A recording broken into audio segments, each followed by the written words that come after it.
po ang iRadio.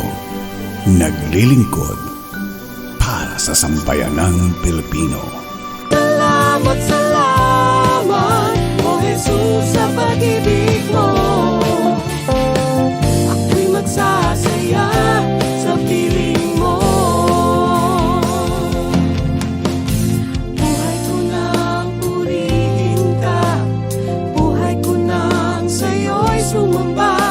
Wala nang ibang nanaisin pa, kundi pasalamatan ka. Buhay ko na sa piling mo.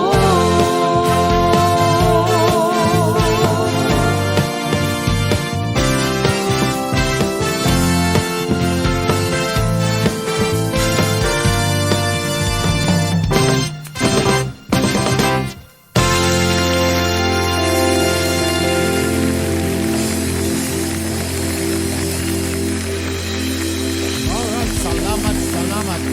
Yes. My worship band, thank you so much. Ay, nawala. Ayan. Ayan, ako. Good Magandang morning. morning Good po morning. sa inyong lahat dyan. Happy Sunday sa inyo dyan. Yes. Oh, Dito naman ay Saturday. Sabado na pala sa kanila. No, ano na doon? Ay, Linggo. linggo na pala, no? Linggo na ng umaga. Happy Sunday Happy morning. Sunday. Baka Malapit yung iba na, no? nasa church sila nag-worship. Malapit na ang Pero, Semana Santa. ayaw nga no. Mm-mm. Next week. Next week. Yes. Yan, kaya Ayun na. siguradong medyo tahimik. Hindi medyo. Dito, Siguradong tahimik. Doon. Dito ang hindi. Metro Manila. Kasi dito Yeah. hindi naman nila sineselebrate Hindi. natin dito yung ano eh. But, only Catholics tsaka mga Christians lang gumagawa But we dito. will be not, we will not be broadcasting, di ba? Sabi mo. Oo nga pala, no? Oo. Announce natin sa Monday yun. Yeah, no? i-announce mo na rin ngayon Yeah. para, Oo. Ang iRadio po, wala po kaming broadcast ng Good Thursday and Good Good Friday. In observance of the Lenten season. So, yes, medyo mahaba yung ating bakasyon. 4 So, Thursday, Friday, Saturday, dito. dito. Yeah. Bali sa kanila yon ay yung Friday, Saturday lang. Tama-tama, Friday is, ano yun eh. Thursday is Friday doon. So, so they can meditate, Oo. you know, At saka, para kasama nila ang pamilya nila, magkakasama sila. Pero hindi sila pwedeng lumabas. wala rin tayong Bible study ng Saturday. Yes, wala rin tayong Bible So, study na okay. Saturday. Yan. O yan, take note, Pastor James. Kasi magpa-practice kami ng Saturday. Okay. Yeah. So, next week po, Good Thursday and Friday. Huwebes Santo at Holy Biyernes Thursday. Santo. So Holy Wala Thursday. pong iRadio yung ating regular broadcast. And then yung Saturday po na which is Bible study natin, bakasyon muna tayo. Then magbabalik na lang tayo ng Lunes. Yes, Lunes Ayan. na. Yung ating regular program, bali, Tuesday yan naman sa kanila. Oo, ano na yun? Anong araw na ba yun? Basta tandaan niyo, pag sinabi namin Monday, Tuesday sa inyo. Yeah. Pag- Pero hindi pa itong next week, Dad. Next week pa pala. Ano yan? Next week pa. 2 weeks pa. 2 weeks pa. Ah, Hindi ito, no? Hindi pa, Kasi, hindi pa. ano na ba ngayon? Ano lang ngayon? 21? So, ibig mo sabihin, mga April 3? April 1 and 2? Start tayo ng April 29 ang Holy. Kasi April 3 is Easter. Ano na? Yan. April 3, Easter. Yeah, so dito tayo sa week na ito, 29. So, wala tayo ng March 30 tsaka 31. Hindi, 31. That's Tuesday, Wednesday. Yan. Nga, Thursday. So April na, April 1 and 2. Ang gulo. Ayan, April 1 tsaka 2, wala tayo. Yes, April 1 and 2. Oo. Ayan. April 1 and 2, sarado po ang iRadio, and April 3, close din po tayo. Because that's Sunday. Yan, Dito. yan. Oo. So babalik na lang tayo ng April 4. Ayan. Dito, April 5 na sa kanila. Okay. Okay. Para Batiin. maliwanag. Batiin muna natin ng mga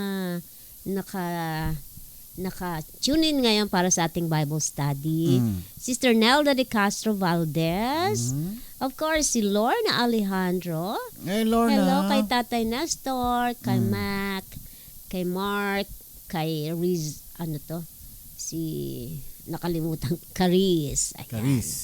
Of course, si Reyes Rochelle. Good morning sa inyo dyan. Yan. Good Hello. morning. Ayan. First time to si Janalyn Reveliosa Nuda. Baka kaya niya kasama ni Pastor Tika. I'm not Pastor sure. Ruel doon sa kanilang Janalyn Reveliosa Nuda. Welcome sa Bible study ng iRadio, which is every Saturday dito sa US. Ayan. And Sunday na dyan kung saan ka man sa Pilipinas or Si Jenalyn. sa Taga saan ka, Janalyn Adato din is watching. Jenalyn. Taga saan si Jenalyn? Janalyn Janalyn Adato. Ayan. Hindi, tinutukoy ko yung isang Oo nga. Jenalyn Revillosa Nuda. Yun sa itaas. Hindi pa nga sumasagot eh. Kaya nga tinatanong ko saan sila, taga saan sila. Yeah. Mm. Andyan din si Ate Berna. Hello, Ate Berna. Meron pa tayo si Janalyn Adato. Hindi nag-send si Pastor James ng verse niya, kaya wala akong nagawang post. Ewan ko ba, lagi na lang, every week. Andyan Sister Nelda. Sister Nelda. Lagi ko na lang tinatawag na gano'n na... nakalimutan siguro. Maraming ginagawa. Lagi na lang. Pastor, ano natin? Pastor, ano ng verse natin? Nakalimutan. Pastor, ano ng verse naman? Lagi na lang gano'n. Nako. Di bale, na lang. Pakitanong po. Ayan. Hindi, okay na. Wala na akong magagawa. Wala na tayong time. Di bale, mamaya sasabihin naman niya eh. Di ba? Hindi siya na lang mag-announce. Anyway, tawagan na natin, Pastor. Tawagan natin si Pastor James Valdez. Tingnan natin kung maaabot ng aking antena. Natabo na kasi. Oh, baka nawala na. Ba't ang dami nakabukas? Oh no. Sige, magsalita ka. Sige, habang nagsasalita. Tulog pa sila, sabi ni Lorna. Anong oras na ba dyan? 5, 6, 7, 8 o'clock. It's 8:10. Sarap naman. Na-email daw sa atin. Wala. Email, hindi Bakit email? Sana na lang. Titignan ko dito Sana yung tawag doon. Text. Ayan. Kasi sa email. Hindi kami gano'n nagbubukas ng email. Okay. Tignan natin dito. Bakit email?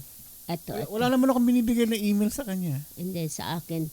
2 Timothy 2:15. 2 Timothy 2:15. Oo. Ayan. 2 Timothy. Ayan. So, si Ate Berna ay nagbe-breakfast. Okay. I called you a while ago to tell you na sa email mo yung text kasi meron kong gusto Nagtawag ka ba? ipakita sa lahat. Ha? Meron ka ba sinabi noon? Sinabi mo lang sa akin magkikita tayo bukas. Hindi. Kasi marami kang kinakausap kanina. Hindi mo ako binibigyan ng attention. Wow! Nagselo si Pastor. Lagi na nga kitang iniisip eh. Mukhang kayo na. Kaso, may kausap ka kaninang babae. Kaya di ko tuloy alam eh. Yung babae kasi na marami din kausap. Well, anyway, if you could check mo yung email nyo. Kasi gusto ko rin sana maipadala sa mga viewers natin na magkaroon ng kopya niyan. Kung may bigay nyo, kung may load nyo. Kasi kasi nandun yung ating text at saka kung how to... Paano ko ba gagawin to? Ano ba yan? Eto, forward ko. Forward natin sa lahat. Hindi ko alam kung kanino ko. Mahirap bubuksan pagka... Di bale, next time. Okay. Next Saturday, Pastor. Yeah. Ayan. Okay. Kasi Hello. ang Okay. ating pag-aralan ngayon is about how to understand the Bible. Paano natin maintindihan ng Bible? Our own time. Let us not only tawag ito umasa sa mga preachers, sa mga teachers, but ang gusto ng Panginoon is that we have also our own time. Yeah. Maganda yan. Our own time in reading His Word. Kaya kung binabasa natin ang salita ng Diyos, nagkakaroon tayo ng ang understanding. Kung alam natin paano how to approach the Bible. Yun. Yan. Kailangan sabi ng pastor, hindi naman ako kagaya nyo na teacher o marunong sa mga, kaya nga tinuturo ito para lahat ay malaman nila kung paano, kung magbabasa sila ng Bible, ay kanila ang ibig sabihin ng Panginoon Diyos. No? So, ang text po natin ay dun sa Book of Timothy. Yan. Yeah. Second Book of Second. Timothy, chapter 2, verse 15. No? Ang sabi po dito, sa NIV version, sabi dito, do your best to present yourself to God as one approved, a workman who does not need to be ashamed and who correctly handles the word of truth. Tayo po yung manalangin. No? Magandang hapon po at magandang araw. Maraming Diyos na makapangyarihan sa lahat. Kami po lumalapit sa inyo at sa ganoon nga sa oras na to ay amin naman pong lumalapit ang aming gawain, ang pag-aaral po ng inyong salita. At doon nga sa aming pag-aaral ay amin pong aalamin kung talaga kung paano namin pag-aralan ang iyong mga salita, kung kami po ay nagkaroon ng personal na time na magbasa at hindi po kami nakikinig sa iba. Sana po ay magkaroon kami ng linaw, lalo po sa aking pagpapahayag kung paano po how to handle or how to understand ang iyong libro. Maraming salamat at po tidalangin namin sa matamis na pangalan po ni Kristo. Amen. Amen. So magandang hapon o magandang araw sa inyong lahat, sa ating mga taga-subaybay o sa ating Bible International, kung tawagin natin International Home Bible Study. Yeah. Home Bible Study. No? Ito nga yung gusto kong nabanggit ko kanina, ito ang isang nais din po ng mga nagtuturo o mga pastors na magkakaroon din ng pag-aaral ng bawat isa sa makikinig, na kung nagbukas sila ng Bible, ng salita ng Diyos, ay kung binabasa nila, nagkakaroon sila ng view, perception, kung paano pala nila i-handle ang salita ng Diyos. How would they sabi nga rito sa ating verse, no, correctly handle the word of God, no? Kasi napaka-importante po na kailangan we handle the word of God of truth, no, ayon sa kanyang sinasabi, ayon sa kanyang sinasabi at sa ating pagkabasa at sa ating binabasa. Dahil kung hindi, we might be twisting, no, iniiba natin yung ibig sabihin ng Diyos sa salita niya, no? Kaya napaka-importante po 'yon na malaman natin. Na kahit na mapag-aralan natin, kasi ayaw natin na kung nagbasa tayo at kung tinuro natin, ayaw natin na ma-quote tayo, no? Quote tayo na out of context. Mali yung sinasabi natin. Just like ang chismoso o ang chismosa, hindi ba? May narinig lang siya, ang sinabi naman niya, iba naman yung ibig sabihin. Ganun yun eh. Meron tayong nabasang salita ng Diyos, ito na yung ating pananaw, ito na ang ibig natin sabihin, pinamali na natin, pero ang ibig sabihin pala ng Panginoon Diyos doon ay iba. No? So, magkakaroon po ng confusion ng salita ng Diyos. Kaya marami po dyan na nagsasalita o nagngangaral o sinasabi ng salita ng Diyos out of context. No, kaya napaka-importante po yung pag-aaralan natin ngayon. It's about actually ang ating pag-aaralan are in 3 parts, no? Ang unang pag-aaralan natin is yung context. Ano ba yung context na to? I will explain to you later, no? At ang pangalawa is paano natin malalaman ang katotohanan sa context na to. And then, ang maganda pa, kung gusto nyo, ay tuturuan ko din ko kayo kung paano i-interpret ang mga propesiya ng Panginoon Diyos, no? At kasi kung minsan gusto natin sabihin yung kinabukasan, no? We want what God told us, what is going to happen in the future. Gusto rin natin na tama yung ating ipapaliwanag sa tao. We don't want to misquote them. We don't want that we are going to be misquoted, no? Kasi kung misquoted tayo, remember that we are always liable sa Panginoon Diyos. Pagdating ng panahon, no, bakit hindi naligtas yun? Tatanungin tayo ng Panginoon, bakit hindi naligtas yung kausap mo? No? Kasi iba yung pag-handle natin ng katotohanan, no? Iba yung pag-interpret natin, iba yung pagkasabi natin, no? Kaya napaka-importante rin. At ganoon din po para sa ating personal tawag nito, pinapamuhay ang salita ng Diyos, nakikita yung totoo, di ba? We want to tell the people na ito na how we have handled the truth, no? How we have handled the truth would come out into our personal life and reflected to the others. Ganun ba ang ibig sabihin? Makikita, yung bang ibig sabihin ng tayo ay ilaw ng mundo, no? Hindi yung mayroon tayong bumbilya, no? We are the light of the world, mayroon tayong kandila, mayroon tayong bumbilya, hindi po yun, no? Hindi po ibig sabihin nun. O tayong asin, we are the salt of the world, no? Kailangan bang mayroon tayong talagang asin dito, no? Hindi po. Kaya maganda pong pag-aaral na to. And I would advise kung yung mga ating tapakinig would have their own Bible, no? Maybe a notebook and a pen. Kasi ibibigay, kaya ito, I guess ginagawa ni Brother Ramon na yung text, no? Hindi pa. Anyway, pag nagkakaroon si Brother Ramon, yung in-email ko ay sana po may email din po sa inyo on how we're gonna do it kasi nandun po yung ating paano gagawin. Sa libro po ni Timoteo, no? Verse as second book of Timothy, chapter 2, verse 7. Ito po yung sinabi niya. Reflect on what I am saying, no? For the word will give you insights into all this. Ano po sinasabi ni Paul kay Timoteo to? Paul was telling this to his actually he called him his son, no?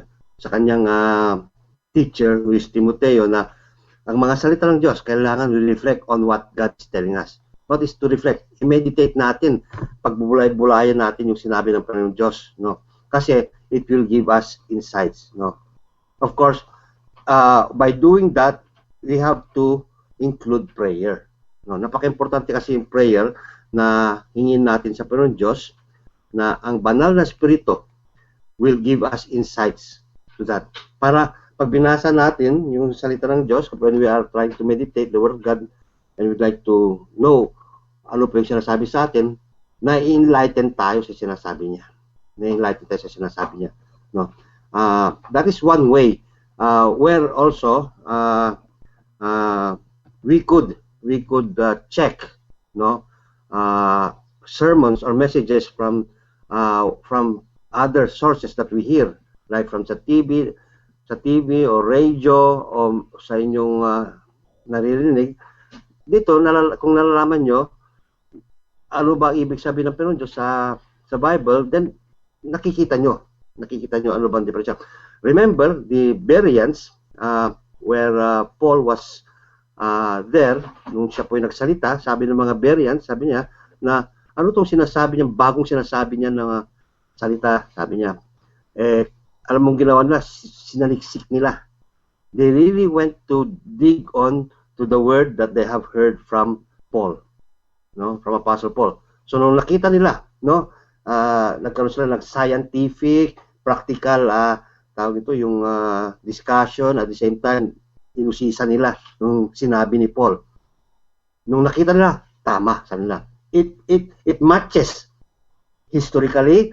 Nakita nila na may namatay na tao na nangangalang Jesucristo at siya po ay nabuhay. Historically, nakita nila yon, no? Hindi lang sila yung, oo nga, tama. Marami po tayo mga ganyan na sabi, porque sinabing ganito, oo nga. Kaya tuloy, nabibitag sila o natatanghay sila sa maling salita.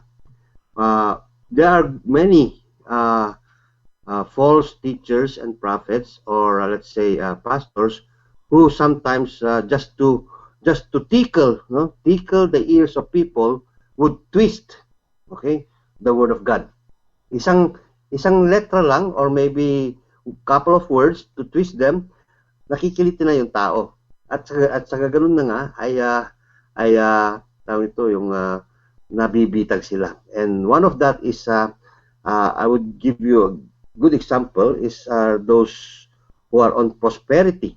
No? They quote a book, or they quote a verse in the Bible, and then they will expound it na yayaman din kayo, it will come into manifolds, expecting na yung binigay ng tao na pera magmumultiply, no?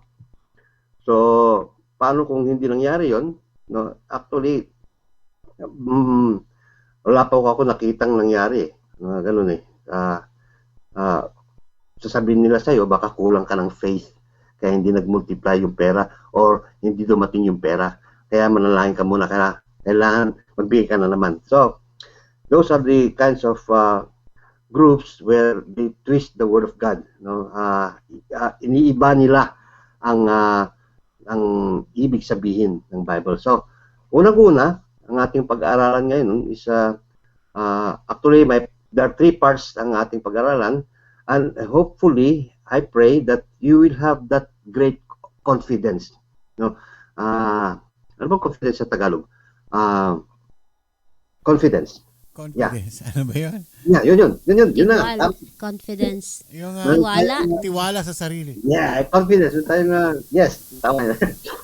Tiwala sa sarili kapag confidence, actually, not in ourselves, confidence in the Lord, sa salita ng Diyos, na kapag binasa natin to, ay makikita natin yung totoo, no? And of course, self-confidence na lumapit tayo sa Panginoon Diyos, no? We study this with confidence na nandun yung kagalakan, kagustuhan natin, higit sa lahat dahil mahal natin ang Diyos. That's why we want to hear His voice sa pagbabasa natin, no?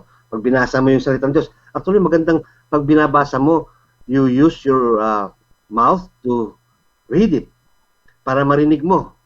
Yun. Pag narinig mo yun na yung boses ng Panginoong Diyos na sasalita sa iyo, no? We don't need na, meron akong narinig. Sinabi ng ganito. Mga alingaw-ngaw yun. Mahirap yun, mga kapatid. Pag nakarinig tayo ng mga gano'n, mga alingaw-ngaw yun na galing sa ibang mga, alam nyo na, no? Mga chismoso o mga ibang spirits, no? Yan. So there are 3 parts na pag-aralan natin dito. I hope this would be the start, and it would be the magkakaroon tayo ng series nito. Maybe it will come in 3 weeks, 3 Saturdays or 4, no? At most. Unang-una kasi in part 1 there are already 4 parts na pag-aaralan natin. Umpisan natin yung number 1 ngayon, and hopefully by next week we could finish the 3. Then the following week we have part 2, which is yung context ng katotohanan, no? Where will we take that, yung katotohanan na yan, and then yung part 3, if will be allowed, yung I would simply pasada natin how to interpret prophecy, no? Pero ang pinaka-importante kasi ngayon yung part 1, which we are going to talk on the context, no? Context. So sa context na yon, there are 4 parts of context, no, na makikita natin dito, which is the immediate setting, context of immediate setting, context on the usage of words, 3, the context of the Bible as a whole, then the context of the foundational truth. 4 yan. So ngayong hapon o ngayong araw, ang ating pag-uusapan ngayon is context of immediate setting, no? Bakit napaka-importante basahin ang context? Ano ba ibig sabihin ng context, Pastor? Ang context ay, ang ibig sabihin dito ay yung setting, no? Yung background, yung ano ba yung nangyayari sa sitwasyon na yon, sa pagbinasa natin ng isang aklat ng Bible, halimbawa yung kay Job or Genesis. Ano bang setting nun, no? Ano bang setting nun? Unang likha ng mundo, yun ang setting nun, di ba? Ang background, mostly sa Garden of Eden. Di ba? Background yun. Ano bang nangyayari doon? No? Makikita natin those and circumstances and the whole framework of the context or of the verse or the chapter or the whole book na binabasa natin. So, there are 66 books. In Christians, there are 66 books na naisulat na that was approved by the tawag yun ng mga naunang leaders or fathers na nag-group together.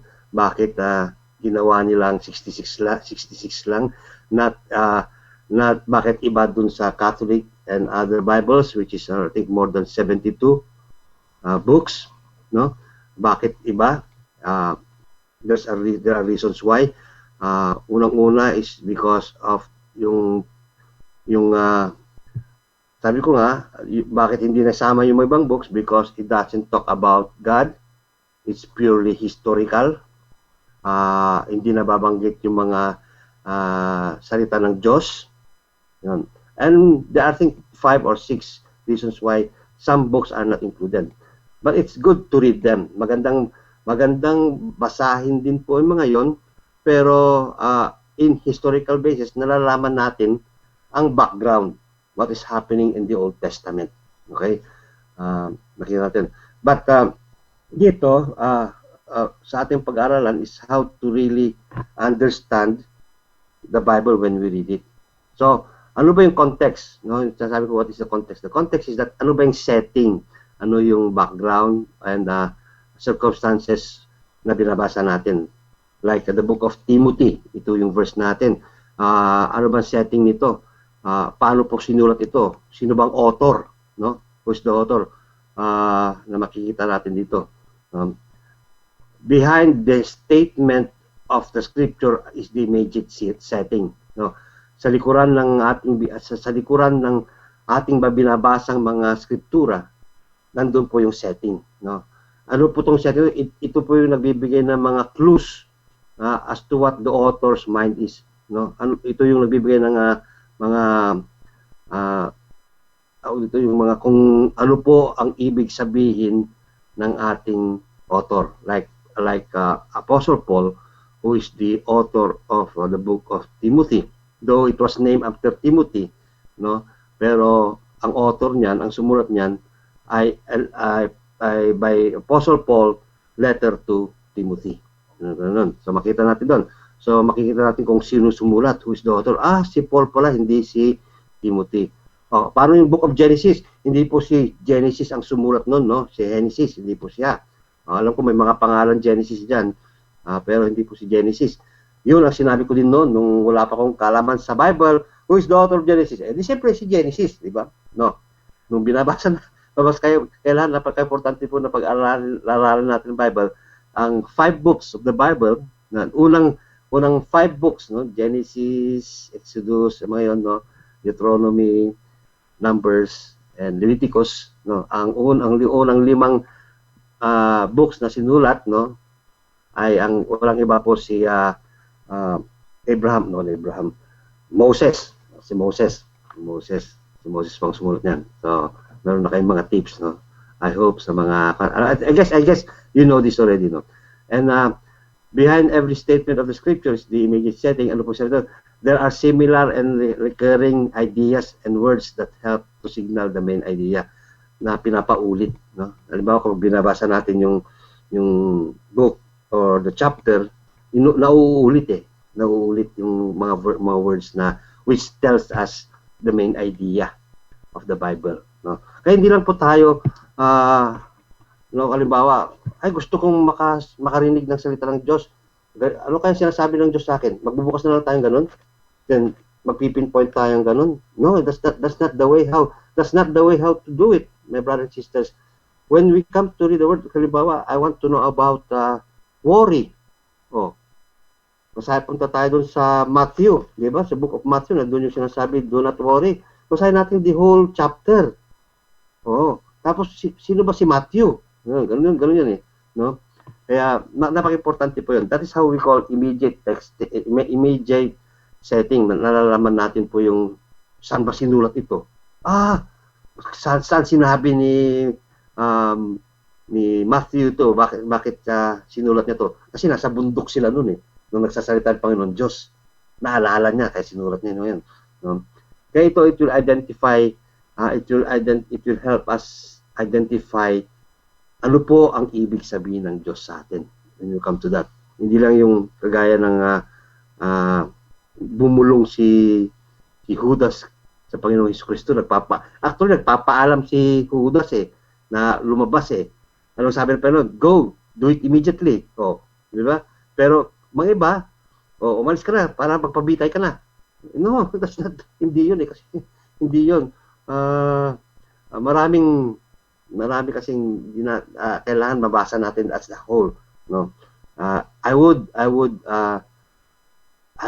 recommend and not command. Gusto kong gawin nyo na basahin yung before and after. Nagbigay ako ng text ng 2 Matthew 5:17.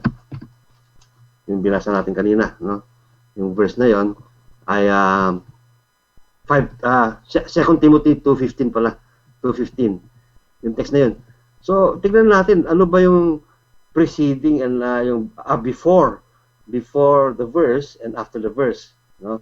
And then the whole chapter, no? Ano bang buod nun? What is the main topic na sinasabi ni Paul doon? Bakit sinabi ni Paul na kay Timothy na be diligent to present yourself? Kasi kung titignan natin, Paul was in prison knowing Timothy was in Ephesus. Yan, yun ang background nun he was in Ephesus at maraming mga bulaan Sabi yun, maraming bulaan. So sabi niya, be diligent. Ano sabi? Do your best to present yourself to God as one approved. No? Kasi mga iba, everybody could present themselves approved sa Panginoon Diyos. No? Pero what about in handling the Word of God? Yun. As approved, a workman who does not need to be ashamed. Hindi siya nahihiya. No? Hindi siya nahihiya na lumapit sa Panginoon Diyos dahil alam niya, tama yung sinasabi niya. Tama yung mga binibigkas ng salita ng Diyos. Kasi kung nagsasalita ka ng mga alam mong mali at dumating yung panahon na haharap ka sa Diyos, don't tell me na meron ka pang mukhang ipakikita sa Diyos na knowing na alam mong mali yung sinabi mo. Mali yung binigkas mo sa ibang tao. Di ba? We will be on our bowed heads kasi nahihiya tayo. Pero sabi ni Paul dito, do not be ashamed. Do not be ashamed dahil if you handle the truth, when you handle ang tamang salita ng Diyos, there is nothing to be ashamed of. Kasi ang gumagana sa iyo, actually, it's the Holy Spirit. The Holy Spirit. Maalala niyo po yung the first message after the Pentecost, when Peter made his first discourse, it was the Holy Spirit who was with the Apostle Peter. No? Kaya nasabi niya mga yun, kilala niyo naman si Peter. No? Pero it was the first sermon given by Peter. Napakahaba pa yun, no? Pero napakaganda dahil it was the Holy Spirit indwelling him to say those things. No? Those things. Kaya tayo din, when we read the Word of God, hingin natin ang Panginoong Jesucristo, ng kanyang banal na Espiritu, to let us know the words, no? To know its meaning. Para kung sa ganun, nung pagdating ng panahon na kailangan ng Diyos, no? Because the Lord is going to use you to share that word to other. Tama yung sinasabi natin. No? Tama. We will quote that from the very Bible that we have read. No? Kaya sabi ko sa kailangan alam din natin yung verse. Kaya this is magkaroon sana tayo ng love and interest and passion in reading the Word of God. Kasi nagkakaroon ng joy enjoying yourself na when you share the Word of God, panatag ka. No? Na alam mo yung tao, pupunta sa langit, hindi yung nagdadalawang isip ka kung tama siya, mali yata sinabi ko. No? Kasi tayo pa rin po ang magiging responsible when the time comes. No? When the time comes. So, to discover the flow of ideas, no, that is running through the Bible or to the passage, ang isang magandang mangangaral, no, isang mabuting mangangaral ng salita ng Diyos, no, ay kagaya ng isang bata. A good Bible student becomes a childlike. Bakit? Alam mo yung bata, nandun yung curiosity niya. yung curiosity niya, nandun yung discover niya, yung gusto niyang ma-discover, no? Gusto niyang matutunan, no? Yan. Ganun ang dapat ang isang estudyante sa salitang Diyos. A childlike. At the same time, nandun yung maturity natin na become scientific in asking questions. No? Scientific na tayo dun. When you think of that, ganun ba yun? No? No? Hindi tayo nagiging critical. No? It's a very bad thing to be critical. No? Pag nagkaroon tayo, because you only create confusions in your mind. No? Kasi kapag ginagawa natin to, we are allowing the Holy Spirit to tell you what is the truth. Tapos nagkakaroon tayo ng critical thinking about it, mga doubts and so forth. No? Pero I mean, once in a while maybe you could do that, pero mahirap kasi pag baka doon tayo matangay. Doon tayo matangay. No? So, in how to do that, unang-una is that we should know who is the author. Sino ba ang author ng binabasa nating scripture? No. Ito ba yung author na someone who is reputable? No. Meron ba siya? Sino ba to sa Bible? Sino ba sa Bible? Okay, maraming mga, let's say, Bibles na sinasabing book of ibang mga Bibles na lumalabas ngayon. Bakit ngayon lang lumabas? No? Kasi ngayon lang na-discover No? At are they refutable? I don't know. I haven't read them, pero there was one that I have read. It makes sense, pero again, bakit hindi sinama? Kasi noon dapat lumabas na yun No? Dapat lumabas na yun. God doesn't make mistakes God doesn't mistake. Oops, nakalimutan ko na yan. The Book of Enoch. Ganun, di ba? The Book of Enoch or the Book of meron pa, the Book of Judas. Nakasulat ng isang Bible si Judas. Believe that? Knowing Judas, he who is only after the money, no, after the war, no, I don't think na mayroon siyang oras na magsulat pa Though he was one of the most trusted apostles dahil hawak niya kasi ang pera Pero pag ikaw busy ka sa pera, I don't think na meron kang time magsulat All you need to do is accounting, debit, credit, and kupit. Di ba? Yun ang nangyari Yeah, ganun yun. We should know who is the author. Unang-una, when you open your, I want to read the book of Matthew. Sino ba si Matthew? No? Ito yung unang kon, di ba? Yung tax collector. So, Matthew, background niya, bakit? Who is the author? Tapos, ang pangalawa doon is that kanino ito sinusulat. Napaka-importante yan. To whom is it the book written to? Sa mga Grego ba? Sa mga Hudyo? Sa mga Hintil? No? Sa mga non-believers? To the believers? Kailangan malaman natin yun. At bakit? Why? Why is this written? No? There is a purpose why it has written. Doon makikita natin, lumiliwanag na. Lumiliwanag na pala. Ito pala ang ibig sabihin ng Diyos. Ito pala yung purpose niya. No? When we come to this. Tapos, kailangan alamin din natin kailan sinulat to. No? I believe the Bible was closed kasi mga ADs na yun 1 century ago. One century after no? More than 1 century after na canonize ang Bible. Hindi ko na pero after that wala na After that wala na. But the Bible was written before Christ came. No, that was the Torah, the Old Testament. And then after that it was written by the apostles, no? The apostles inusulat nila. So makikita the Old and New Testament. No. I believe the oldest book that was written, or the latest book that was written was by Paul. Yung Revelations, doon na natapos yata So pagkatapos ng Revelation, wala na So makikita natin bakit, no? Why?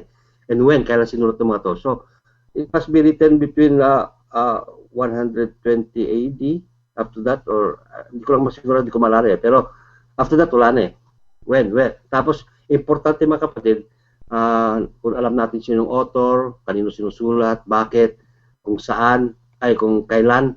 Importante, where is the setting? No? Saan ito sinulat, kagaya ni Paul na ang ating text ngayon. 2 Timothy was written where? Sa kulungan.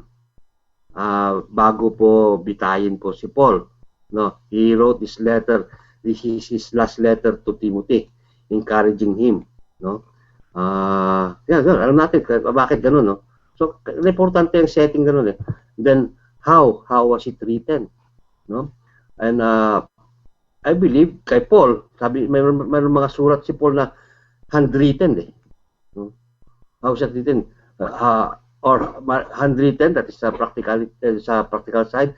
How was it written? Ibig sabihin nito, paano ito sinulat ni Paul? No? Is it because out of love? No? Out of compulsion? Out of need? Out of dahil meron siyang directive na nakuha, no, and so forth, no. At ito yung mga bagay na kailangan i-take note natin. Who is the author? Kanino ito sinulat? Why is it written? When is it written? Where is it written? And how is it written? No. Kaya these are the most important ways and means na how we could see how the Word of God is going to connect to us. Isang part pa lang yun, that's only number 1 na pinag-aaral natin. Meron pa yun kasi yung paggamit ng salita. Maybe next week na natin gamitin yun. The usage of the Bible, the usage of the words, no, and the Bible as a whole. Ituturo ko sa inyo ito. Pero ito ngayon, ito yung basics yung context. May note ako dito, no? Imagination and curiosity are powerful tools of the Bible student. Tayo mag-aral, no? Yung imagination natin, when we are reading that, dapat gumagalaw yung ating isip. Nakakulong pala si Kon. Ano kayo itsura ni Paul doon sa kulungan? No, magano ba we let our mind run, no? Because these are important tools of a Bible student, no? Or yung mag-aaral o nagbabasa ng salita ng Diyos. Kasi it will tie up it will tie up sa text na binabasa natin. Kaya pala sinabi ni Paul to dahil ito kailangan ni Timothy. No? Nakarating kay Paul ito. How did Paul know it? May mga kasing bumibisita kay Paul at hindi naman nagsusumbong, reporting to him what is happening to other churches. And nakarating sa kanya ay tungkol kay Timoteo na nagkakaroon siya ng alinlangan dahil there were so many good false prophets at bata siya and so on. Kaya ito yung ginawa ni Paul. You have to know those things kung bakit sinulat doon. No? A careful interrogation of the page. Yung kailangan in-interrogate natin itong pahina ito, binabasa natin so that it will expose the logic and the flow of ideas. No? Kung kailangan we have to repeat, no? Pastor, hirap nang basahin ng Bible. Well, it's up to you if you are interested in the Word of God. Sa akin, kahit pa ilan ulit kasi kailangan kong malaman No, it's not because I'm a Bible student or a pastor, pero bilang isang manampalataya. Okay. Di ko kasi ayaw kong sabihin na regular member. You're just no, kasi you're all special to God when you come to become His children. No, gusto niya mapag-aralan natin lahat ito. Kaya mapag-aralan. Kaya nga sabi nga ni Paul, di ba? We come out diligent students to present yourself para pag lumapit pag tayo ay sa panahon na nagkita tayo ng Panginoon Diyos. So, ganito kong ginamit ang salita mo, Diyos. Lord, nakikita sa buhay ko at noon naipasa ko sa iba. Ganun dapat Hindi yung nakakatakot ang salita ng Diyos. Ang hirap basahin, napakakaliit. Kumuha ka ng magnifying glass. my mother, sabi niya, James, di ko mabasa yung Bible. Nagpadala ako ng magnifying glass. Yun lang kasimple. Di ba? Kasi magpapalusot pa tayo sa Panginoon Diyos. Kayo din. No? Tayo din, di ba? Tayo din na mahirapan Because when the time comes that we're going to experience that in all the circumstances that we're going through, like worries, like mga problema, financial and so relationship, mayroon tayong napupulot na tama. Dahil ito yung sinasabi ng Bible, ito yung sinasabi ng Diyos. Ngayon, kapag tama tayo, hindi tayo nagkakamali. Hindi tayo madadouble check ng Panginoon Diyos. Dahil alam niya, we are handling the true word. Hindi ba? So, nakita natin ito. So, I mean, it's not that hard. So, maybe sa umpisa, it is hard. Pero, tawag ito, when you come to used to it, baka maging excited ka eh. Then you get more time to do it. Kasi, isang balon to na malalim ng salita ng Diyos na parang gusto mong sumalok dahil bottomless yan eh na, ito pa, napakarami eh. No? Then you didn't know na oras-oras na pala na-spend mo. And that is worth doing it. I'll give you an example. In 1 John chapter 1, verse 9. Okay? Kung nandun po kayo. Ito, marami pong, I mean, it's taken out of context. No? Okay, how would you take this in context? If we confess our sins, He is faithful and just to forgive our sins. Okay, maraming ko tayo, magko-confess lang ako ng kasalanan ko, He is just and faithful to forgive us. Tama naman yung framework, di ba? Tama yung pagkakaroon. Okay, sinong author nito? Of course, natin. Sinong author nito? Of course, no other than Apostle John. No? Kanino ito po sinusulat? Hindi po sa mga makasala. Ito mga ito, kaya basahin natin, it was written to whom? To the believers, tayo mga manampalataya. Bakit? No. Okay. Why? To show them how to be restored.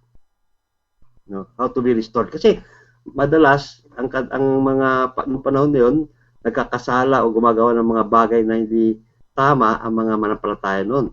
Kaya sinulat to ni Paul na sabi niya, kailangan manumbalik kayo sa Diyos. Ito yung kanina, manumbalik kayo. Dahil if you pag nanumbalik kayo sa Diyos, He's just faithful and just to forgive us. No? Iba yung, it is not talking about salvation.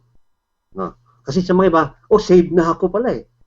No, it doesn't even talk about salvation. No? Kaya, yung makikita natin that there is already a wrong interpretation, a wrong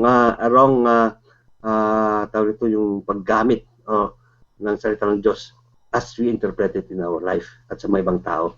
No. Yung kailan sinulat, it's minor, it will be a minor thing kasi sinulat ito nung around 85 AD and 90 AD. So makita natin it's almost 100 years na kan. So hindi pa yata nagagawa ni John yung revelation at that time. I guess around that time din yung 90 or 85 to 90 rin yata yung revelations, but nandun na. No. Saan sinulat ito? He was talking to the Ephesian church. No. This verse was directly to the believers in Ephesians church. No. How? Paano to? How? There are similarities between the Gospel of John. Kasi paano sinulat ni John ito na siya yung author? Dahil kapag babasahin natin yung the Gospel of John and the book of the Epistle of John, there are similarities. Kaya makasasabi natin na ang author nito ay si John. At ito ay sinasabi ni John sa mga believers. No? So, makikita natin dito na the vocabulary and the words, the style, how it was written, is makikita natin na si Apostle John yun. And same thing, kapag makikita natin si Apostle Paul, no, ang introduction niya was to the bondservant. No? The bondservant, yun ang mga laging introduction ni Paul eh. No? Kaya malalaman mo, ay si Paul to. No?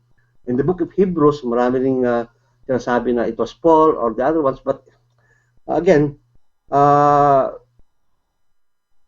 di natin masasabi kung siya nga totoo doon o iba. But again, what is important there is that context of the Bible, of the Word of God there. Kasi nandun yun eh. Anonymous yung letter, maybe it's anonymous, no? So, makikita natin dito na napaka-importante po ng ang context ng ng isang scripture na binabasa natin. Gusto ko sana bigyan ko kayo ng homework, praktisan nyo, no? In Philippians 4:13, no, I can do all things through Christ who strengthens me. No? Ano ibig sabihin nito? Who's the author here? Of course, James, di ba? James, tama ba yan? No. Si Paul pa rin, Philippians eh. It was Paul who wrote Philippians. No? It was Paul. Sinasabi dito, I can do all things through Christ who strengthens me. Does it mean, does this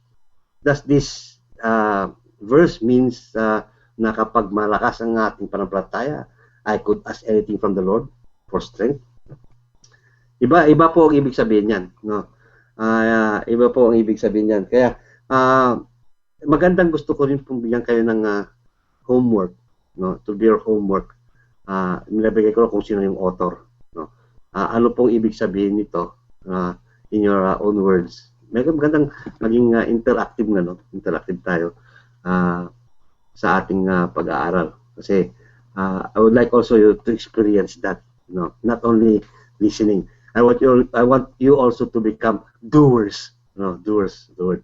So, ang aking pang-closing dito is that context, if the immediate and wide context are not considered. So, ano ibig sabihin nito? Yung the before and after the text, no? And ang kabuuan nito is not included, no? A person can make the Bible say anything he wants to say. Kasi yun nabasa mo, eto na. Gusto ko to eh. Sometimes our opinions count, but dapat ang opinion natin, kapag itinali natin sa salita ng Diyos, tama, then your opinion is good. Kapag hindi, tanggalin mo yung opinion mo at kunin mo yung salita ng Diyos. Hindi ba? Mas tama yon, no? Opinions are good, but again, must identify it to the idea. No? Yung idea mo yun, nagko-connect ba yung opinion mo sa idea na ng the Bible or the Word of God? Kasi kung hindi, out of context tayo. Out of context tayo. It must tie in, no? It must tie in. At least, kinalabit naman ba yung idea, no? As a whole, as to what the author is trying to convey. So, naging isang bagay na kailangan natin alamin sa ating buhay personally, no? Kasi I want you also to have your own personal time reading the Word of God. Napakaganda po, no? Na magkaroon kayo ng personal time with God. A devotion, no? Bigyan niyo ng time ang Panginoon Diyos sa buhay niyo. It's not only on ganitong oras, not only on iRadio times, not only on Sunday times, but you have every time, no? Paggising niyo sa umaga, have at least 10-15 minutes, or kung masipag-sipag kayo, isang oras eh. Maganda yun eh. Kasi nahihimay nyo. You can chew the Word of God, at paglabas nyo sa bahay punong-puno kayo talaga, busog na busog kayo ng salita ng Diyos. Hindi yung bitin-bitin, no? Yeah. I hope and pray na sa unang part ng ating pag-aaral ay nakapagbigay po ako ng isang bahagi, no? Paano natin hihimayin o paano natin po i-understand ang salita ng Diyos. Kung meron po tayong mga katanungan, I hope Brother Ramon could tawag ito. meron na ako additional, Pastor. Yung sa amin kasi tinuro sa amin dyan, yung pagbabasa ng Biblia, yung technique na OIA. Ang ibig sabihin ng OIA, observation, investigation, application. So, observation, yan yung pumapasok dito, who, where, when, what. Sino ang sumulat, kailan isinulat, saan isinulat, at tapos yung isa naman ay I investigate. Bakit isinulat? Bakit sinabi yon? And then yung huli naman, application. So, nabasa mo yung scripture, dapat merong application. Yun yung naituro sa amin sa kasi nag-aral kami kami no, may class kami ng Bible din noon diyan sa Nazarene Sa LA. sa LA Yeah. at Yeah. Actually, yun naman yung binanggit ko yun. yeah Nakon lang, himay-himay ko lang. oo Pareho lang. kailangan alamin natin kung sino yung sumulat, Ayun, sinabi nga ni kailan Pastor. sinulat, bakit niya isinulat, Mhm. saan isinulat, kailangan may when, where, what, when, meron pa isa how. How? How, di ba? So, Whom, why, when, where, how. yeah, yun na, kasi dapat investigate mo. Hihimay-himayin mo. And then, para mas effective, yes, of course, tama, sabi mo kanina, Pastor James, na kinakailangan meron kang relasyon sa Diyos. Tumanggap ka sa Kanya.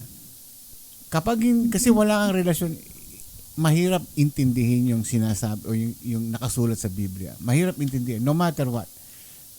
Nung nag-uumpisa ako magbasa ng Biblia, although I was already a Christian, pero hindi pa agad-agad mong maiintindihan ng Biblia. So it needs relationship to God, personal relationship. Kinakailangan patibayin mo 'yun, palakasin mo 'yan.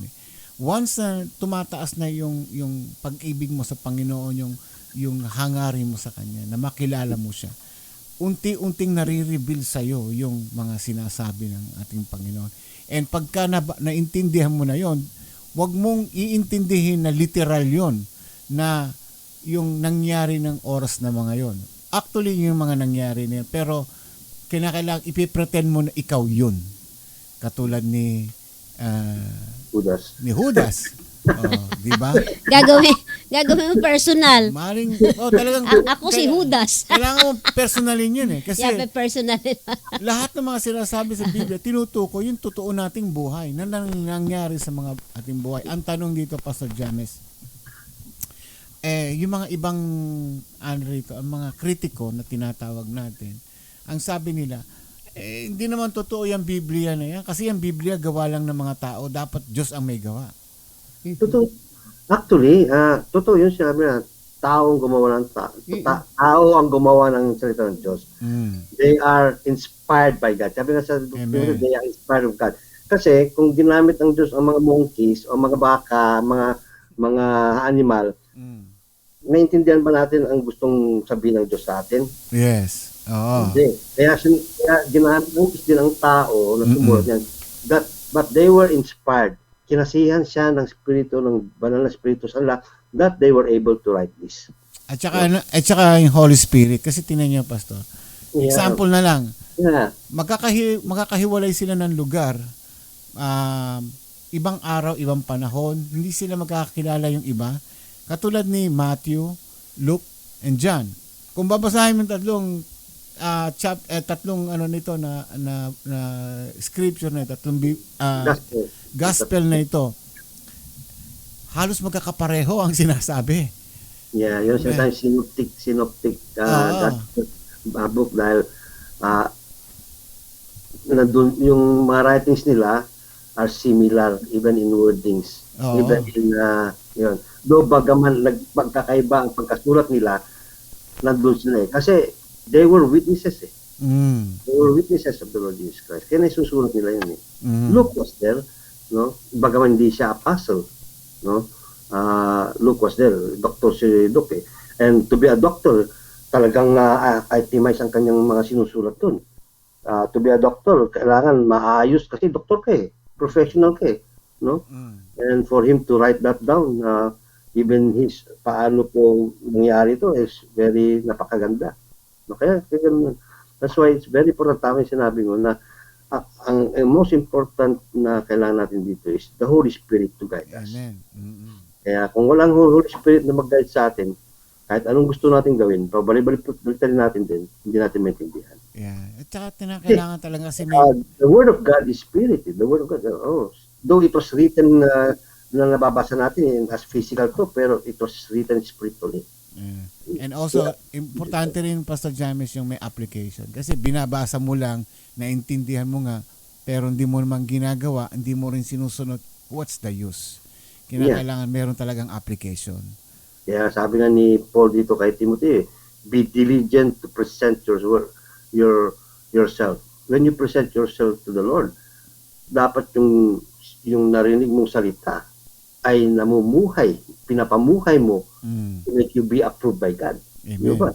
Kasi anong approval ng Panginoon Diyos kung hindi mo pinamuhay? Yes. Yeah, that's why the word of God should live in our lives, no? And our lives should be lived with the word of God. Pagka naintindihan na nila ang Biblia, naumpisa na nila, ang hirap mo lang hintuan. Parang teleserye yan eh. Na gusto mong alamin yung susunod na mangyayari. Yeah. Lalo sa Book of Acts, ay ayaw mo nang hinto, ayaw mo nang tigilan eh.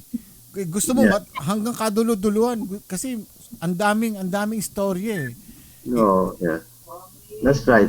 Even sa Old Testament, sa buhay ni David, no?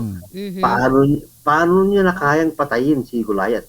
Yes. Oh, dahil umpisan mo sa sa umpisa kung paano siya naging shepherd eh. Doon pa lang pala sa desierto, marami na siya napapatay na leon at mga usok. No? Doon ganun siya kalakas. Kaya sabi niya malit. Kaya niya si Goliath. So, that's how it is napakaganda na basahin yan. Yeah. And that should be that love and passion na basahin natin. Kasi gusto kong ituro to na sa mga ating tagapakinig because nandyan na kayo eh. Nakikinig kayo, gusto nyo ring i-share sa mga mahal nyo sa buhay o sa mga barkada nyo through a Bible study din. No? Naumpisan. At dahil dyan, alam nyo, magagamit ang buhay nyo. Yeah, totoo yan, Pastor. Actually, Pastor, meron tayong tagapakinig ngayon dito na may marami pagkakataon daw na nagsishare siya sa mga pamangkin niya.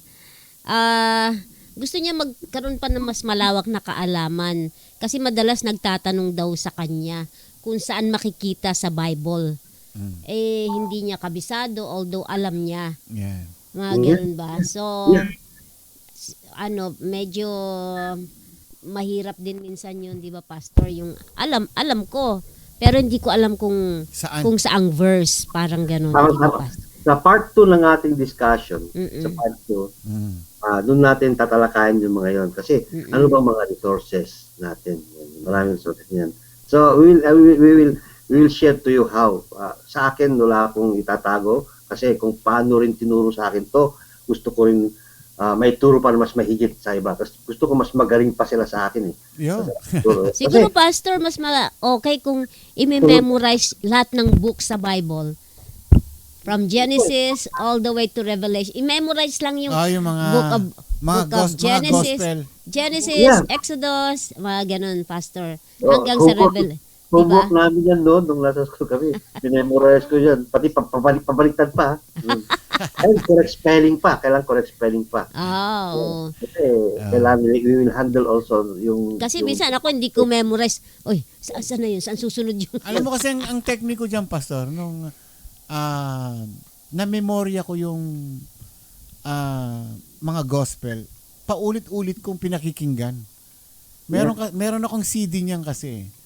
Kung wala kang time magbasa, di pakinggan mo. 'Di ba? Meron naman tayong mga headphone, 'di ba? Kakabit natin o kaya mga Walkman na tinatawag natin noon. Nung araw. Kaya ako may CD kasi yung sasakyan ko noon, yung complete set ng Bible CD. O yun, naka MP3 yan. Habang nagdadrive ako, yun ang pinakikinggan ko. And then kung saan ako naputol, dun uli ko yung babalikan. Automatic yun. Ngayon, pagka naumpisa mo na yun, sunod-sunod na yun. Tapos pag naubos ko na naman uli, habang nagmamaneho ako, nakakalahati na pala ako ng chapter ng gospel.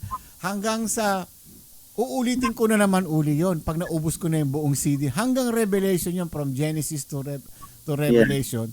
Yeah, that's one way. Yeah. Uulitin mo na naman hanggang na parang namememorya mo na. Yan ang kasarapan nun. Tapos pagka may mga pastor na nag-uusap o nag-share ng mga Bible verses, nare-recall mo na ngayon. Uy, nabasa ko ito.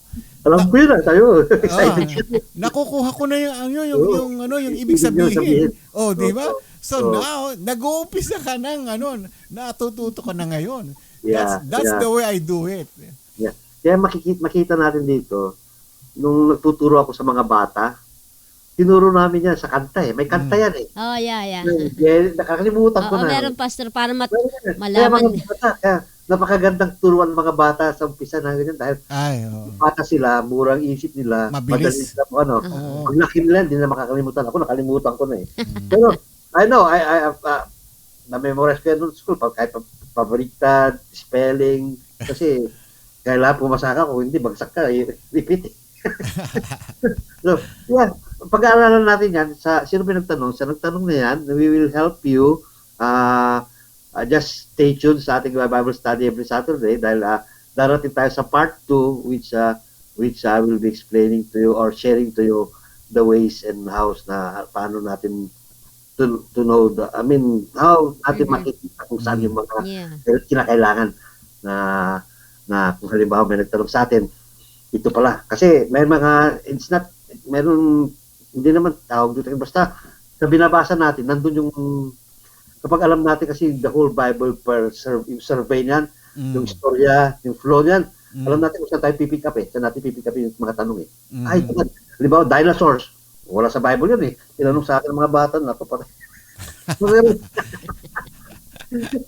Di bali, pala yan, Pastor, sequel po, maraming stage yung pagtuturo mo yan, from the basic up to the Number 1 pa lang nga to eh, yung setting is only number 1. Number 2 would be yung salita, the word itself eh. Kaya medyo pagtyagaan natin to dahil isang napaka-importante rin to na bilang kapag-aral ng salita ng Diyos. Ito na nga, nakikinig kayo sa kaya Bible study.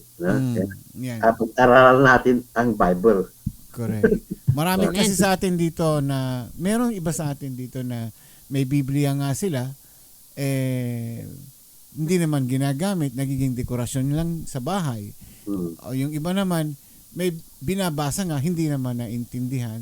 So, itong magandang idea mo ngayon, Pastor, na hopefully na sila ay makakuha ng style, ng technique, paano malaman ang paggamit ng Biblia.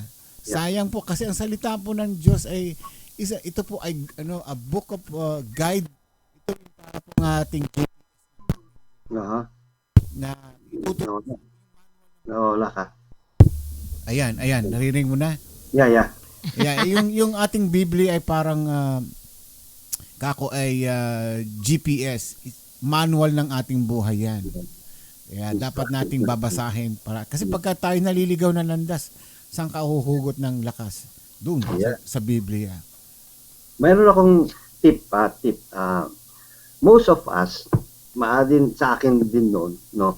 When usually read a book, doon na tayo sa page 1, di ba? Actually, basahin natin yung preface, yung introduction. Meron yan. Even in the Bible, meron po yun eh. Preface. Sinasabi, bakit tong Bible na to, anong libro na to. Maintindihan nyo na lahat yan eh. Though, sabi ko, mahaba nga, pero sa lahat ng libro, aside from the Bible, Pastor, kung nagbabasa tayo ng libro, we start from the preface, nandun yung sino yung author, kanino yung sinulat, yung preface, yung introduction, mga ganoon. Kasi kung minsan, kinakaligtaan natin yun. Diretso tayo sa chapter 1 eh. Di ba? Kaya, maganda rin, para makita natin, ganito pala sinulat, ganito pala. Then you would have more idea. Surface understanding of the book itself. Tapos saka natin papasok tayo, we will begin per Bible gano'n. Di ba? Doon mo na hihimay-himayin na siya. Saka mo na hihimay. Alamin mo muna yung ano ba to? Yung overview niya. Oo. Kaya yun, isang tip lang yun. Okay. Meron pa ba mga tanungan natin? Wala na. May mga yun, babatiin na lang natin yung mga nanonood dito, Pastor. Yeah. Sige. Ayan. Umpisahan natin. May praise report dito na isa, Pastor. Si Lorna. Ikaw na bumasa. Asa na ba yun? Sabi niya, salamat po sa prayers. Magaling na po si Adrian Christopher Thomas from COVID. nakalabas na po siya sa facilities. Ayan, praise God. Salamat naman. Batiin natin yung mga ulitin natin. Of course, si Lorna Alejandro, Janeline Revelosa Nuda, Reyes Rochelle, Janeline Adatu, Bernadette Delphine, of course si Sister Nelda De Castro, si Nanay Ludette Ignacio nagpunta na ng church, si Tess Ignacio Gabayno, Aurea Pasiteng Mold. Aba, yeah. Aurea Pasiteng Mold. Ayan, si Nanay Filipina Salva, blessed Sunday din sa inyo. Si Rod FT, bless us all. Rod Tabernilia. Oo, si Rod FT, si Dulce Solis, si Faye Cabrera. Andyan sila, si Evelyn Alejandro, Maranata Joy Cristobal, Jezabel Marie Cataroha at sa Rejoice Horfilia. Ayan, so At saka nakinig si sila. Karen Perer, nandiyan dyan. Aba, din. nandiyan si Karen. Mhm. Hello, Karen. Hello. See you tomorrow sa church, Karen. Punta tayo.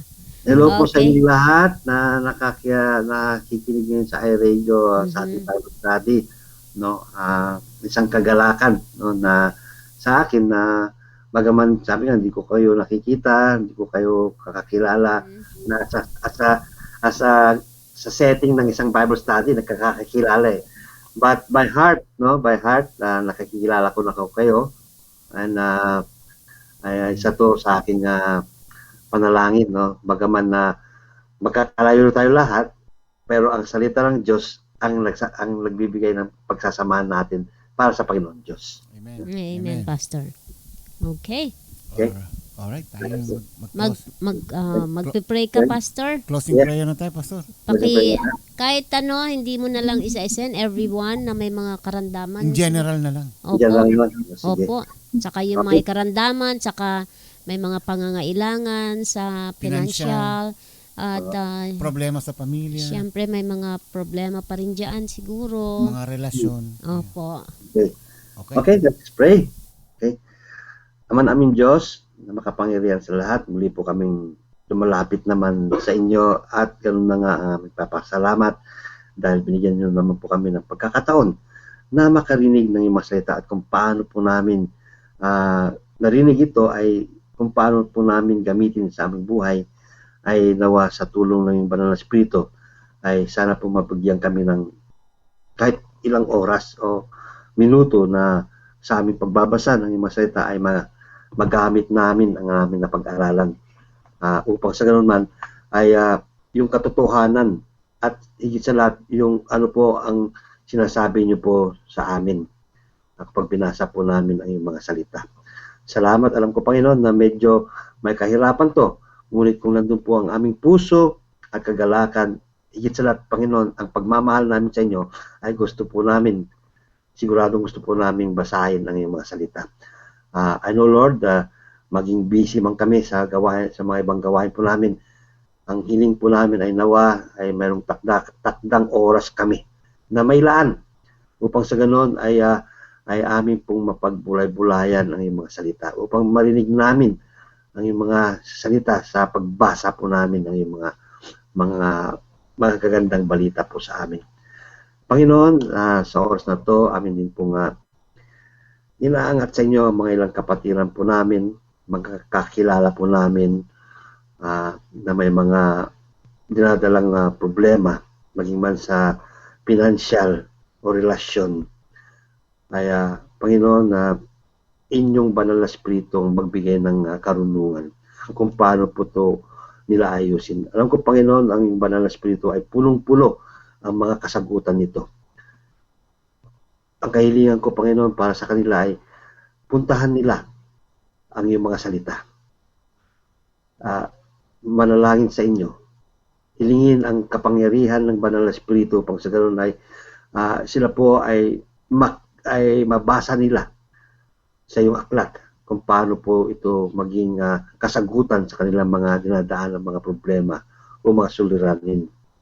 Sa aming mga kapatid na may mga sakit, Panginoon, hiniling po namin ang iyong mga kamay ng paghihilot sa kanilang lupang katawan.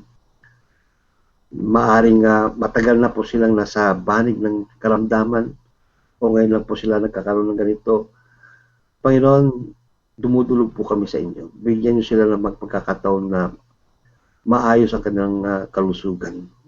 At sa ganun muli, Panginoon, ay hindi maging hadlang ito sa pagbibigay ng pagpupuri sa inyo.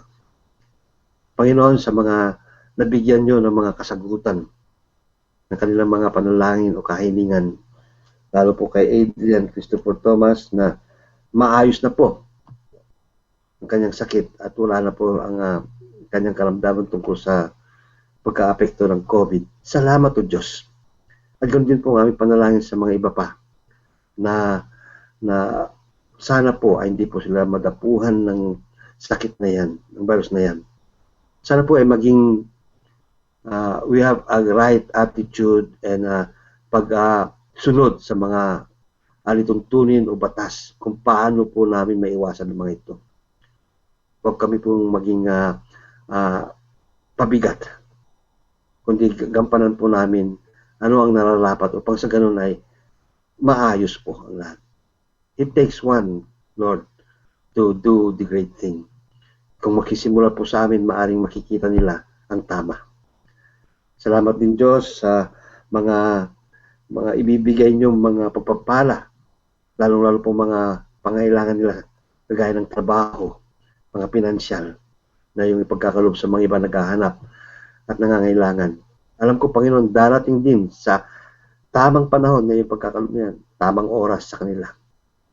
I guess, Lord, there are so many things na iayos sa aming buhay at ang alam ko, ang mga pagpapalang yan ay babaha sa kanilang buhay.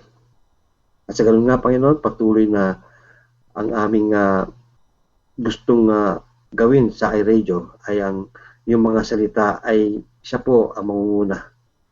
Siya po ang aming gagamitin upang sa ganun ay ang iRadio na to ay maggamit sa pagbubukas ng mga pintuan upang sa ganun nga ang mga buhay na to ay marinig nila yung mga salita. Salamat po kay Brother Ramon at Sister Karim sa kanilang pangunguna. At ang iRadio na to ay nawa ay patuloy na magamit nyo upang sa ganoon ay mga salita ay makarating sa iba't ibang lugar, marinig ng iba't ibang tao. Salamat sa mga buhay ng lahat ng mga nakikinig at mga iba pa na gustong makinig, Lord. Amin pong pinapanalangin. Basbasan mo sila upang sa ganoon nga ay patuloy na yung mga salita ay mamuhay sa kanilang sitwasyon at sa kanilang buhay. Salamat o Diyos at po tinalangin namin sa matamis na pangalan po ni Kristo. Amen. Amen. Oh, thank you. Thank you, Pastor. Thank you din. Okay. So, paano bukas, Pastor? Magkita tayo. Dalhin mo yung gamit natin. Yung extension wire, tsaka yung... Habang busy sila doon, busy din tayo doon sa labas. Madali lang naman yun. Wala pang 1 oras siguro yun. Tapos agad yun. Depende kung may nag-iihaw. Nako. Pas ako dyan. Basta inihaw na bangus, pwede ako. Isda. Mga talong, mga gano'n, okra, yan. Yeah. Talaga lang, Pastor. Sa likuran ng mga butso. Nakapaibabaw yung talong pero nasa ilalim yung ano. Kung ano. May gulay naman eh. Gano'n. May kulay naman eh. Kaya lang At least balanced diet. kaya nga lang yung gulay nasa ilalim yung karne. Kaya maraming salamat daw po, Pastor. Hello kay Okay, Reyes salamat Rochelle. Yan. Okay. Okay, Pastor. Thank you then. Sige, Pastor. Good night. Thank you. Alright. Good night. Okay, Bye. bye. Bye-bye. Okay, yan po. Pastor James Valdez, maraming salamat sa na-share po niya sa atin ngayon. At 3 chapter po yung ating pag-aaralan dito sa shinare ni Pastor James tungkol sa paano po ang paggamit ng Biblia. Part 1 po niyan ay yung context. Part 2, truth in context. And part 3, interpreting sa ilalim. prophecy. Meron ba ba? Meron pa yan. Ayun pa. May, sa part 1, yung diniscuss niya kanina yung introduction. So, marami po tayong pag-aaralan paano gumamit ng Biblia. Yung paano ito basahin, paano gamitin ito, paano intindihin, sino sumulat, sino ang nagsasalita, saan ginawa, kailan ito ginawa. Marami po. Iimbestigahan po natin, hahalukayin natin lahat ang salita ng ating Panginoon. Diba? Idadissect natin. Kasi po ang salita ng Diyos parang pong pagkain. Pag pumasok po sa katawan natin yan, sa ating kaluluwa. Ito po yung pagkain ng ating kaluluwa. Nabubusog tayo sa mga pagkain na sa araw-araw natin na talagang physical na nagpapalakas ng ating katawan. Pero paano naman yung ating spiritual? Yung Biblia po, ang mga salita ng Panginoon, yan po ang pagkain ng ating kaluluwa. Kaya basahin po natin, baka yung mga inyong kaluluwa inyong spirito malnourished na, no? Kulang sa kaalaman o hindi natin pinapakain ng mga salita ng ating Panginoon. Alright, maraming salamat po sa inyong sali po, paglahok dito sa ating programa ng iRadio Bible Study. And naway po, magkaroon po tayo ng kaalaman. At para kahit saan po tayo makarating, alam po natin gamitin ang salita ng ating Panginoon. Kahit may i-share natin at may bahagi natin ang salita ng ating Panginoon. Hindi lang po yan. Siyempre, pag binasa natin, dapat din natin ipamuhay sa ating sarili at na ito'y nakikita ng ating mga kapwa.